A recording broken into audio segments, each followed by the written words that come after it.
Welcome to Story Tales. Please like this video and subscribe to Story Tales. I hope you enjoy the story.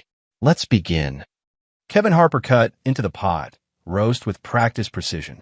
18 years of marriage had taught him that Andrea's Sunday dinners meant everything was right in their world. The meat fell apart under his fork, steam rising from the plate like incense in their dining room. "Perfect as always," he said, glancing at his wife across the mahogany table. Andrea smiled, that same radiant expression that had caught his attention at a Marine Corps benefit dinner 2 decades ago. Ivy pushed food around her plate, barely eating. At 17, their daughter had grown quiet over recent months. Kevin attributed it to senior year stress, college applications, the usual teenage turbulence. "Dad, you should know something about Mom's cooking," Ivy said, her voice steady as granite. Kevin looked up from his plate. "What's that, sweetheart?" Andrea's fork paused midway to her mouth. "Ivy, don't be dramatic." "I'm not being dramatic." Ivy's green eyes fixed on her mother. "I'm being honest." The first bite hit Kevin's tongue with familiar warmth. Andrea's pot roast carried hints of rosemary and thyme, slow-cooked until the meat practically dissolved. He'd eaten hundreds of these meals over the years. Then Andrea began coughing. It started as a small catch in her throat. Within seconds, the cough turned violent, racking her entire body. Blood spattered onto her white napkin. Kevin shot to his feet, knocking over his water glass. "Andrea!" She doubled over, more blood coming up. Her face went pale, eyes wide with panic. "Call 911. Kevin shouted, reaching for his phone. "Don't bother calling 911. Ivy said, her voice calm as still water. "It wasn't meant for her." Kevin froze, phone halfway to his ear. "What did you say?" Andrea collapsed forward onto the table, blood pooling on her dinner plate. Her breathing came in sharp gasps. "It wasn't meant for her, Dad." Ivy stood up slowly. "It was meant for you." The words hit Kevin like a punch to the gut. His Marine training kicked in automatically. Assess the situation. Identify the threat. Take action. He scooped Andrea into his arms, her body limp against his chest. "Start the car, Ivy. Now." As he carried his wife toward the garage, one thought hammered in his mind. His 17-year-old daughter had just saved his life. The emergency room at Glenmore General smelled like disinfectant and fear. Kevin paced the waiting area while doctors worked on Andrea behind closed doors.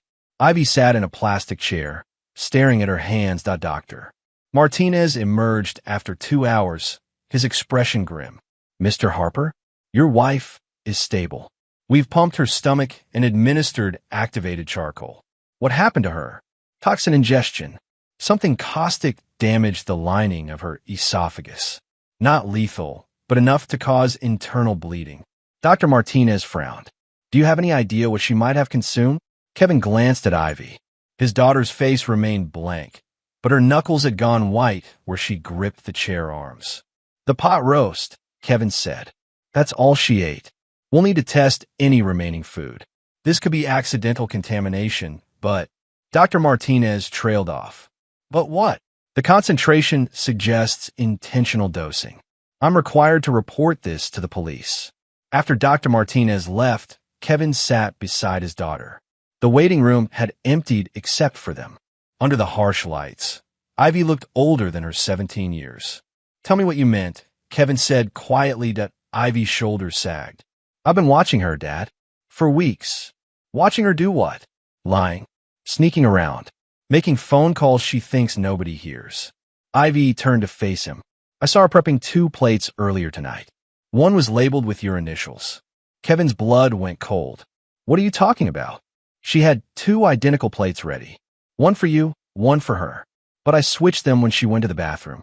Ivy's voice cracked slightly. "I found a bottle of rat poison in her prep drawer 3 weeks ago, hidden behind the spice containers." The admission hung between them like smoke. Kevin stared at his daughter, trying to process what she'd told him. "Why didn't you come to me sooner?" "Because I wasn't sure. And because..." Ivy hesitated. "Because I've seen her texting someone.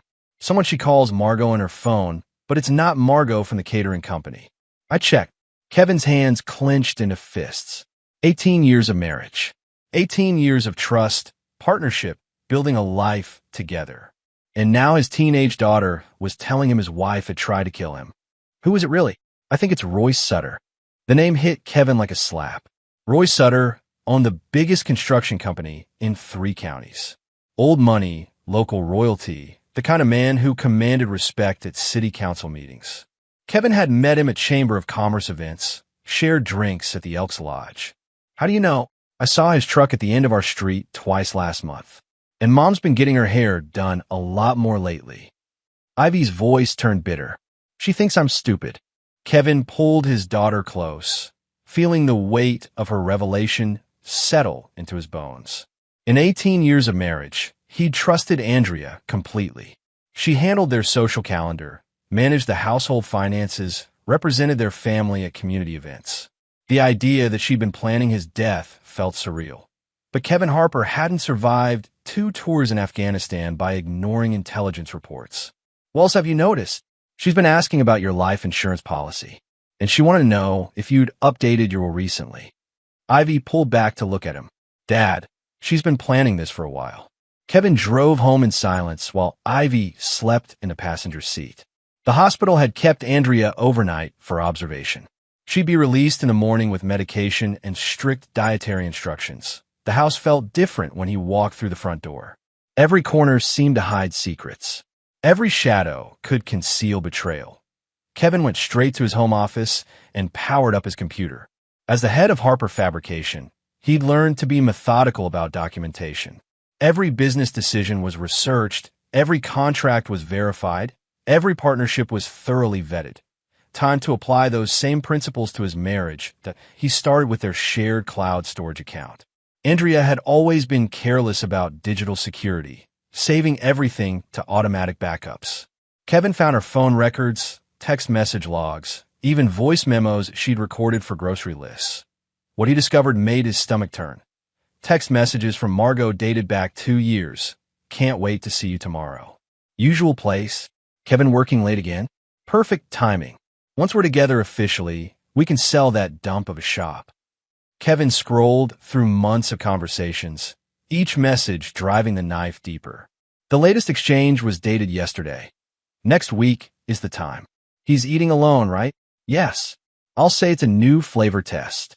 Make sure you don't eat any yourself. This stuff works fast. Kevin printed every message, organizing them chronologically. His hands remained steady, but rage burned his chest like molten steel. 20 years in the Marines had taught him to channel anger into action that he accessed Andrea's email next. More evidence emerged. Reservations at hotels 40 miles away, receipts for lingerie he'd never seen, correspondence with a divorce attorney in Portland. The final piece came from her browsing history. Andrea had researched brodifacoum toxicity, lethal dosages, and symptoms of rat poison ingestion. She'd visited websites about untraceable poisons and staged accidents. His wife hadn't just betrayed him. She'd researched how to murder him. Kevin leaned back in his chair, staring at the evidence spread across his desk. Outside, dawn was breaking over Glenmore. Andrea would be home soon, probably expecting sympathy and attention after her accident. Instead, she'd find her husband very much alive and fully informed. But Kevin Harper didn't survive war zones by making rash decisions. If Andrea and Royce want to play a game, he'd play it better than they ever imagined. Kevin's mind drifted back to their early years as he waited for Andrea to return from the hospital. The memories came unbidden, but now they carried new meaning. Their third date, when she told him her father was a doctor. He discovered months later that her father was actually a hospital janitor. A small lie, she'd said. She was embarrassed about her background, their engagement, when she claimed her ex-boyfriend was stalking her. Kevin had confronted the man, ready to defend his fiancée's honor. Later, he'd learned she'd been seeing both of them simultaneously. The stalking was the ex-boyfriend trying to get his belongings back. Their wedding planning when $5,000 disappeared from their joint account. Andrea had blamed vendor overcharges and accounting errors. Kevin never saw receipts that matched the missing money. Early in their marriage, when she'd claimed her sister needed emergency surgery, Kevin had wired $2,000 to help with medical bills. He'd later discovered Andrea had no sister. Each lie had been followed by tears, apologies, and promises to do better. Each time, Kevin had forgiven her. Love meant giving second chances, didn't it? Marriage meant working through problems together. Now, sitting in his office, surrounded by evidence of her ultimate betrayal, Kevin understood the pattern. The lies had grown bigger over time, more elaborate, more dangerous. Andrea had been testing his limits for 18 years, learning exactly how much she could get away with. The pot roast wasn't her first attempt at controlling their relationship through deception. It was simply the most extreme. Kevin heard a car door slam in the driveway. Andrea was home, that he quickly gathered the printed evidence and locked it in his desk drawer. When she walked through the front door, he'd be the concerned husband she expected to see, worried about her health, grateful she'd survived her mysterious illness. But underneath that performance, Kevin Harper was building a plan with the precision of a military operation. Andrea and Royce had made one crucial error in their scheming. They'd underestimated their enemy. Andrea walked through the front door at 10:30, moving carefully like someone recovering from illness. Kevin met her in the foyer with a bouquet of flowers from their garden. "How are you feeling?" He wrapped his arms around her, noting how she stiffened slightly at his touch. "Better. Tired." She buried her face against his shoulder. "The doctors think it was a reaction to some new spice I tried. Maybe something contaminated."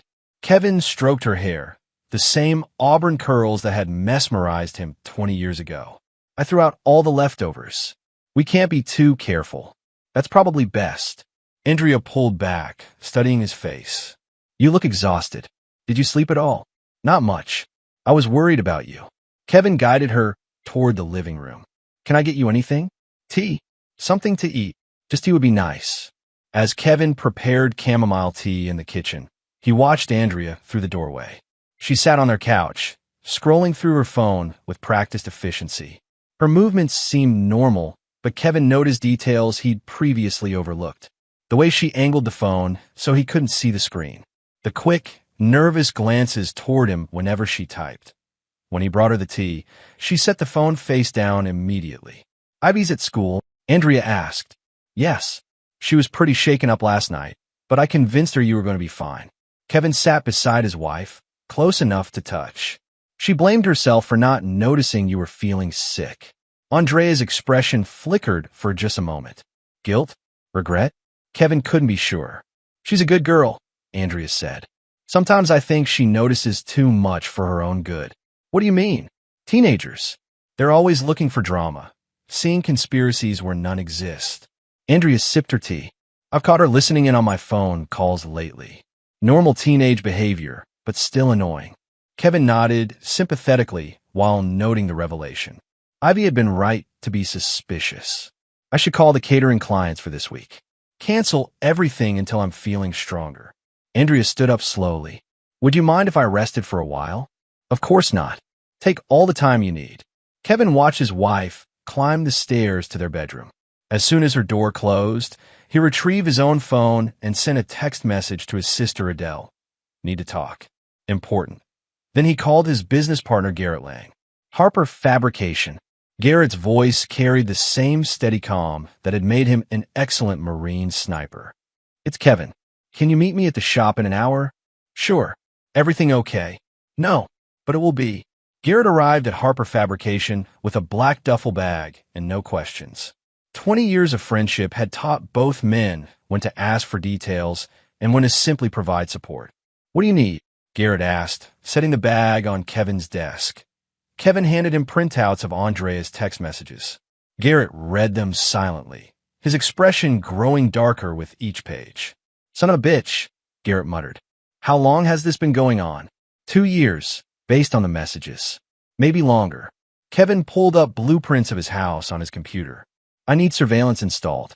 Audio and video. Every room except Ivy's bedroom." Garrett studied the house plans. "When?" "Today. Andrea's resting. Ivy's at school. We have maybe 4 hours. Consider it done." Garrett opened his duffel bag, revealing an array of miniature cameras and recording equipment. Military grade. Invisible to casual inspection. Feeds directly to your phone. They worked in efficient silence, installing cameras in the kitchen, living room, master bedroom, and home office. Garrett positioned audio pickups near the phone outlets and computer stations. Within 3 hours, Kevin's house had become a surveillance operation. "Test run," Garrett said, activating the system from his laptop. Kevin's phone immediately displayed 4 camera feeds. The audio was crystal clear. "Perfect." Kevin locked the equipment in his shop safe. Now we wait. That evening, Kevin played the role of concerned husband. He made dinner, helped Andrea with her medications, and suggested she spend the next day relaxing at home. All while the cameras recorded every word and gesture. The breakthrough came on Wednesday. Kevin sat in Garrett's office, watching the live feed from his kitchen. Andrea moved around the room with careful energy, preparing what looked like chicken soup. But instead of taking it easy as the doctor had recommended, she was animated, almost excited. T2:15, her phone rang.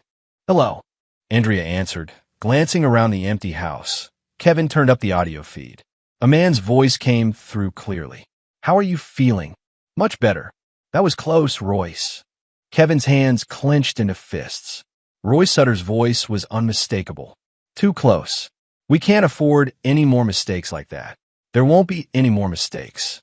Andrea's voice turned sharp. "I had everything planned perfectly. If Ivy hadn't interfered. The kid's a problem. She's too smart, pays too much attention. Ivy won't be an issue much longer. She'll be at college in 6 months. 6 months is too long. I need this resolved now, Andrea. My ex-wife's estate investigation is heating up again, and I need clean money to pay my lawyers." Kevin's blood froze. Royce's ex-wife had died 3 years ago. Heart failure, according to the obituary Kevin remembered reading. "What investigation?" Andrea asked. "Insurance company is asking questions about Martha's death. Apparently someone tipped them off about the life insurance policy I took out on her 6 months before she died." Royce's voice carried bitter anger. "I need Kevin's money to make this go away. He's still playing dumb about last night. Completely clueless." Andrea laughed, a sound that made Kevin's skin crawl. "We'll go ahead as planned. He's got the policy in his name, and the house is ours once he's gone. When? This weekend. I'll send him on a hunting trip, make it look like an accident. You know how careless hunters can be." Royce's laughter joined hers. "Hunting accident. I like it. Clean, simple, believable. Plus, I'll be devastated. The grieving widow who lost her husband to a tragic mishap." Andrea's voice turned mocking. "Poor Kevin. Such a dedicated provider, such a loving father. If only he'd been more careful with his rifle. What about the daughter? Ivy will inherit through the trust, but I'll manage it until she's 25. That gives us 7 years to establish ourselves as her guardians and gradually transfer the assets." Kevin felt sick. They weren't just planning his murder. They intended to steal from his daughter. "I'll handle the hunting trip setup," Royce continued. "There's a remote area up in the national forest where accidents happen. Cell phone coverage is spotty. Help is hours away." "Perfect. I'll suggest he invite that Marine friend of his for cover." "What's his name?" "Garrett." "No. Keep it simple. Kevin goes alone, has an accident, bleeds out before anyone finds him." The call ended with arrangements to meet that evening at their usual hotel. Kevin sat in stunned silence, processing what he'd heard. His wife and her lover had planned his death down to the smallest details. They'd researched locations, established alibis, and even planned how to exploit his daughter's inheritance. But they'd made one crucial error. They'd assumed Kevin Harper was the same trusting man who'd forgiven 18 years of small lies and manipulations. That man was gone. Kevin met his sister Adele at Mick's Diner, a truck stop outside Glenmore, where they could talk without being overheard. Adele arrived in scrubs, having just finished a 12-hour shift at the county hospital. "You look like hell," she said, sliding into the booth across from him. "I feel worse." Kevin pushed a sealed container across the table. "I need you to have this analyzed." Quietly, Adele examined the container. Inside were the leftover pot roast samples Kevin had saved from Sunday night. "What am I looking for?" "Poison. Specifically rat poison." Adele's expression went flat. "Kevin, what's going on?" Kevin told her everything. Ivy's discovery, the surveillance footage, The recorded phone calls between Andrea and Royce. Adele listened without interrupting, her trauma nurse training keeping her calm even as the story grew more disturbing. "I'll run the test tonight," she said when he finished. "I have a friend in toxicology who owes me favors. There's something else. Royce mentioned his ex-wife's death is being investigated. Heart failure, but now insurance companies are asking questions." Martha Sutter. Adele nodded grimly. "I was working emergency that night when they brought her in. Sudden cardiac arrest, massive internal bleeding. We couldn't save her. Internal bleeding from what? Unknown cause. Her blood work showed severe coagulation problems, like her body couldn't clot properly." The attending physician was puzzled, but Martha had a history of heart problems. Kevin felt pieces clicking into place. What would cause coagulation problems? Several things. Blood thinners, certain medications, genetic disorders. Adele paused. Or anticoagulant poisons, such as brodifacoum. It's used in rat poisons. Prevents blood clotting, causes internal bleeding. In high doses, it could trigger cardiac arrest. The same poison Andrea had researched. The same substance she'd fed him in the pot roast. Can you get Martha Sutter's medical records? Not legally, but Adele considered. I might be able to ask some unofficial questions. See what the toxicology report showed. Do it. Royce killed his wife the same way Andrea tried to kill me. We need proof. Adele reached across the table and squeezed his hand. Kevin, you need to go to the police. Tonight. Not yet. I need more evidence, and I need to protect Ivy. If Andrea suspects I know about her plan, she might run. Or worse, she might decide Ivy is too dangerous to leave alive. What are you going to do? Kevin's expression hardened. I'm going to give them exactly what they want. A hunting trip. The next morning, Kevin visited his attorney's office in downtown Glenmore. James Morrison had handled Harper Fabrications' legal work for 15 years, and Kevin trusted him completely. I need to make some changes to my business structure, Kevin said, settling into the leather chair across from Morrison's desk. What kind of changes? Transfer my shares in Harper Fabrication to Adele. Make her the majority owner immediately. Morrison frowned. That's a significant decision, Kevin. Is everything all right with your marriage? Let's just say I'm preparing for multiple contingencies. Kevin handed him a folder. I also need to update my will, establish a trust fund for Ivy, and transfer the house deed into that trust. You're essentially removing Andrea from your financial picture entirely. Exactly. Morrison reviewed the documents Kevin had prepared. This is legal, but it's going to require Andrea's signature on several items. The house deed transfer, specifically. She won't question it. I'll tell her we're doing estate planning for tax purposes. Kevin leaned forward. How quickly can you process this? 2 days for the business transfer, maybe 3 for the trust and deed.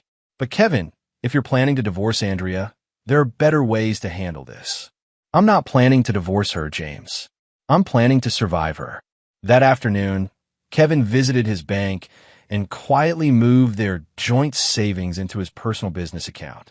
$53,000 money he'd earned through 15 years of building Harper Fabrication. He also visited his insurance agent and updated his beneficiaries. Instead of Andrea receiving his life insurance payout, everything would go directly to Ivy's trust fund. By Thursday evening, Kevin had systematically removed Andrea from his financial life while maintaining the appearance of normal routine. She'd signed every document he'd presented, believing his explanations about tax advantages and estate planning. You're so responsible, she'd said, signing the house deed transfer. Always thinking ahead. If only she knew. Friday morning, Kevin announced his hunting trip plan over breakfast. Garrett and I are thinking about heading up to the National Forest this weekend. Haven't been hunting together in months. Andrea looked up from her coffee with carefully controlled interest. That sounds nice. You've been working so hard lately. Yeah, I could use the break. We'd probably leave tomorrow morning, come back Sunday evening. What about Ivy? She was planning to spend the weekend at home. Actually, Ivy said, entering the kitchen with perfect timing, I was going to ask if I could stay at Aunt Adele's. She's teaching me how to make her famous lasagna. Kevin caught his daughter's eye and nodded slightly. They'd rehearsed this conversation the night before. That works out perfectly. Andrea said, her smile a little too bright. I'll have the whole weekend to catch up on catering prep. You sure you're feeling well enough? Kevin asked. The doctor said to take it easy. I'm much better, and I have some new recipes I want to test. Kevin kissed her cheek before leaving for work. Love you. Love you too. The words felt like acid in his mouth. That evening, Kevin and Garrett finalized their surveillance plan. The house cameras would record everything that happened while Kevin was supposedly away. Ivy would stay at Adele's, safely out of range. Kevin would actually be hidden in Garrett's workshop, monitoring the feeds and recording every conversation. You sure about this? Garrett asked. If they figure out you're not really hunting, things could get ugly fast. They won't figure it out. Andrea thinks she's the smartest person in the room. That arrogance is going to destroy her. Saturday morning, Kevin made a show of loading hunting gear into his truck. He hugged Andrea goodbye in full view of their neighbors, then drove to the National Forest. There, he met Garrett, transferred his gear to Garrett's vehicle, and drove back to town in Garrett's truck by noon. Kevin was watching his house through hidden cameras while supposedly being 50 miles away. T 2 o'clock, Royce's silver BMW pulled into Kevin's driveway. Andrea greeted him at the front door with a passionate kiss that made Kevin's stomach turn. They moved into the living room, where the audio pickup captured every word. Is he really gone? Royce asked. Drove off this morning with enough gear for a week. Andrea poured 2 glasses of wine. He thinks he's hunting deer. If only he knew what was hunting him. They laughed at their own joke. Speaking of which, Royce continued, I've got everything set up at the accident site. Remote location, no witnesses, poor cell coverage. All you have to do is get him there. How? Emergency call. Tell him you're injured. Need him to meet you at specific coordinates. He'll come running to save his beloved wife. And then, hunting accident. Rifle misfire, tragic mistake. I'll be long gone before anyone finds the body. Kevin watched his wife nod thoughtfully, planning his murder like she was organizing a dinner party. What about afterward? Andrea asked. We wait a respectable amount of time, then announce our relationship. Grieving widow finds comfort with old family friend. Very touching. How long? 6 months should be enough. Then we can start selling off his assets. The shop, the house, whatever cash we can liquidate. Royce pulled Andrea close, his hands roaming freely. We'll be rich, baby. Richer than we ever imagined. They moved upstairs to Kevin's bedroom. The camera captured everything. Their intimacy in his bed, their detailed discussion of his murder, their casual cruelty toward his daughter. Kevin recorded it all, building an evidence file that would destroy them both. Sunday evening, Kevin made another show of returning from his hunting trip. He carried empty coolers and complained about the lack of deer sign. Andrea welcomed him home with fake concern and real guilt. How was your weekend? He asked, unpacking his gear. Quiet. I caught up on some reading, tested a few new recipes. Very relaxing. Kevin nodded and smiled, playing the role of oblivious husband one final time. Tomorrow, the performance would end. Monday morning arrived gray and cold, matching Kevin's mood as he sat in his attorney's office with a manila folder full of evidence. James Morrison reviewed the surveillance photos, transcribed conversations, and financial records with growing amazement. This is incredible, Kevin. You've documented a conspiracy to commit murder, insurance fraud, and theft. But why bring this to me instead of the police? Because I want to do this right. No legal loopholes. No technicalities they can exploit. Kevin leaned forward. I want them destroyed completely. Morrison nodded slowly. With this evidence, Andrea will face attempted murder charges. Royce could be linked to his ex-wife's death and charged with conspiracy. You're looking at life sentences for both of them. Good. But Kevin, you need to be careful about how you obtain this evidence. Surveillance in your own home is legal, but some of these recordings could be challenged in court. That's why I'm not going to court first. Kevin stood up. I'm going to give them one chance to confess publicly. If they refuse, then we involve the police. What are you planning? Kevin's smile held no warmth. A family meeting. That afternoon, Kevin called Andrea from his shop. Can you meet me at Rosie's Cafe around 5? I want to talk about something important. Of course. Is everything all right? Everything's fine. Just something I need to discuss with you. Kevin's next call went to Adele. How did the test come back? Positive for brodifacoum.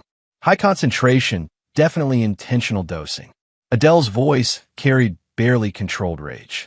I also found something interesting about Martha Sutter's medical records. What? Her blood work showed the same poison. The attending physician noted it in his private notes, but never reported it because Martha had supposedly been taking blood thinners for her heart condition. Royce used the same method on both wives. It gets worse. I did some research into Martha's death timeline. Royce increased her life insurance policy 6 months before she died, just like he told Andrea. But here's the kicker: Martha had filed for divorce 2 weeks before her death. Kevin felt the final pieces clicking into place. She discovered the affair, most likely, and Royce couldn't afford to lose half his assets in a divorce settlement. Can you testify to all of this? Absolutely. I've documented everything. Kevin's final call went to an unexpected recipient, Janet Sutter, Royce's current wife. He looked up her number in the phone book, gambling that she deserved to know the truth about her husband. Mrs. Sutter? This is Kevin Harper. I believe you know my wife, Andrea. Of course. How can I help you?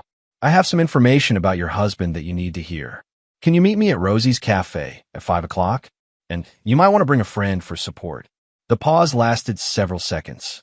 What kind of information? The kind that explains why your husband killed his first wife. Rosie's Cafe sat in the heart of downtown Glenmore, a local institution where gossip traveled faster than coffee. Kevin arrived early and chose a corner table with a clear view of the entrance. He set a small digital recorder on the table next to his coffee cup. Andrea arrived first, looking elegant in a burgundy dress and heels. She kissed Kevin's cheek before sitting down, her smile radiant as always. You sounded mysterious on the phone, she said. What's this important thing we need to discuss? Patience. We're waiting for someone else. Royce walked through the cafe door at exactly 5 o'clock. His confident stride faltered when he saw Kevin, but he quickly recovered his composure. Kevin, what a surprise. Royce extended his hand for a shake. Andrea mentioned you wanted to talk. Actually, I invited you both. Kevin gestured to the empty chairs. Sit down. Royce and Andrea exchanged glances. Kevin caught the micro-expressions of panic and confusion they tried to hide. Is everything all right? Andrea asked. That depends on your definition of all right. Kevin pressed record on his device. I know about the rat poison, Andrea. I know about the pot roast you prepared specifically to kill me. Andrea's face went white. Royce started to stand up, but Kevin's voice stopped him. Sit down, Royce. We're not finished. Kevin, I don't know what you're talking about, Andrea said, her voice shaking. I know about your affair. I know about your plan to make my death look like a hunting accident. I know Royce killed his first wife the same way you tried to kill me. Kevin's voice remained calm, conversational. I know everything. The cafe's normal chatter seemed to fade into background noise.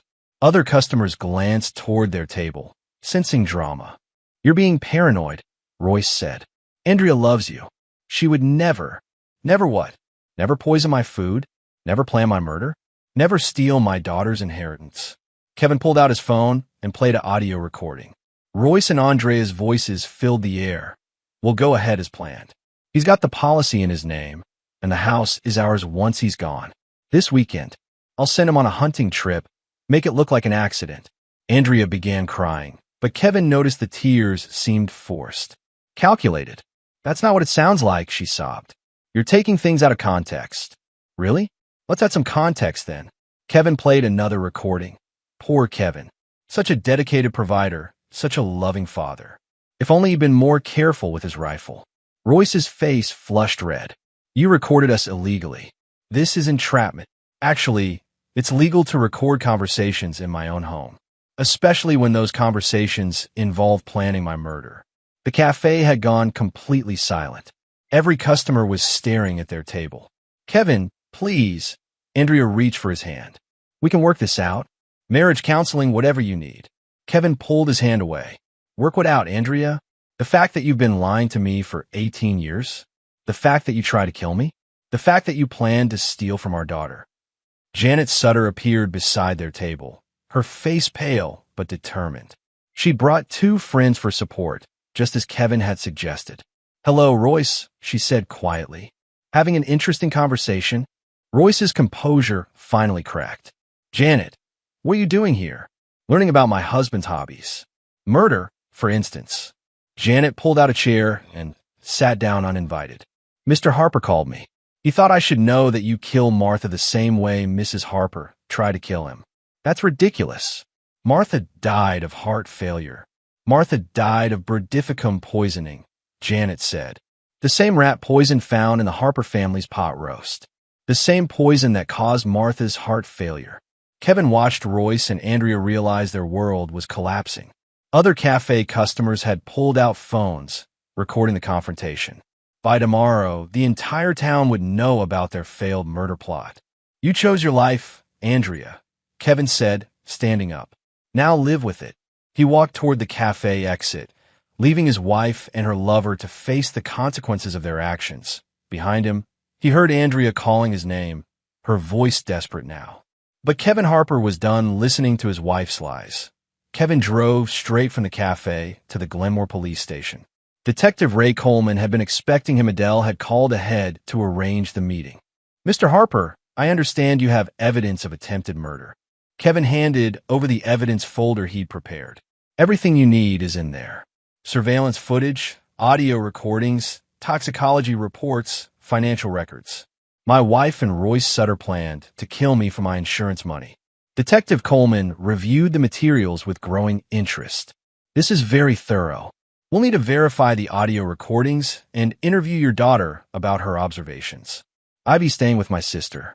She's prepared to testify about everything she witnessed." "What about Mrs. Harper and Mr. Sutter? Do you know their current location?" "Probably still at Rosie's Cafe, trying to explain themselves to a room full of witnesses." Coleman assigned officers to locate and arrest both suspects. He also contacted the state police to coordinate with the ongoing investigation into Martha Sutter's death. "Mr. Harper, I have to ask, why didn't you come to us sooner? You had evidence of attempted murder days ago." Kevin considered the question. "Because I needed to be absolutely certain, and because I needed them to reveal the full scope of their plan. If I'd acted too quickly, they might have claimed it was all a misunderstanding. And now they've confessed to planning my murder in front of a dozen witnesses. No jury will believe their innocence after hearing those recordings." The arrests happened within hours. Royce was apprehended trying to leave town, his car loaded with suitcases and cash. Andrea was found at home, burning documents in the fireplace. Both suspects were charged with conspiracy to commit murder, attempted murder, and fraud. Royce faced additional charges related to Martha's death once the state police completed their investigation. The courthouse steps in Portland were slick with November rain as Kevin emerged from Andrea's sentencing hearing. She'd received 14 years in prison with no possibility of parole for 10 years. Royce had been sentenced to life without parole for Martha's murder and the conspiracy against Kevin. Ivy waited by Kevin's truck, now 18 and finishing her first semester at University of Oregon. She'd testified at both trials, her calm recollection of events helping secure the convictions. "How do you feel?" she asked as they drove back toward Glenmore. "Relieved. Justice served." Kevin glanced at his daughter. "How are you doing with all this?" "I'm okay, Dad. I've been seeing a counselor at school. She says it's normal to feel conflicted about Mom's conviction." "Do you feel conflicted?" Ivy stared out the passenger window at the passing countryside. "Sometimes. She's still my mother, despite everything she did. But then I remember that she tried to kill you, and the conflict goes away." Kevin reached over and squeezed his daughter's hand. "You saved my life, you know. If you hadn't switched those plates, I know. And I'm glad I was smart enough to pay attention." Harper Fabrication had grown significantly over the past year. With Adele as majority owner and Kevin as general manager, they'd expanded into commercial contracts and hired 6 new employees. The business that Andrea had planned to sell was now more successful than ever. Kevin lived alone in the house now, with Adele staying in the guest bedroom when she wasn't working in the hospital. He'd considered selling the place, but decided against it. This was his home, built with his own hands. He wouldn't let Andrea's betrayal drive him away from what was rightfully his. The loneliness was manageable. Work kept him busy during the day, and he'd rediscovered hobbies he'd abandoned during his marriage. Reading, woodworking, hiking in a national forest where Royce had planned to stage his hunting accident. Any thoughts about dating? Ivy asked as they pulled into their driveway. Kevin chuckled. Not really. I'd rather rebuild an engine than trust someone like that again. Not everyone is like Mom. I know, but I'm not ready to find out who can be trusted. Maybe someday. They entered the house together, Kevin noting how different it felt now. Lighter somehow, without the undercurrent of deception that had poisoned his marriage for so many years. Ivy headed upstairs to pack for her return to college. Kevin went to his office to review the week's business contracts. On his desk sat a letter addressed in Andrea's familiar handwriting that he stared at it for several minutes, then carried it to the fireplace in the living room. Without reading a single word, he dropped the letter into the flames and watched it burn. Ivy appeared in the doorway as the last corner of paper turned to ash. "Prison letter?" she asked. "Probably." Kevin prodded the ashes with a poker. Didn't seem worth reading. Ivy watched him scatter the remains. "Don't bother," she said softly. "It's karma." Kevin smiled at his daughter's wisdom. At 18, she understood something that had taken him 42 years to learn. Some betrayals could never be forgiven, and some people didn't deserve second chances. The past was ashes now. The future belonged to him and Ivy, built on truth instead of lies. And Kevin Harper was finally free.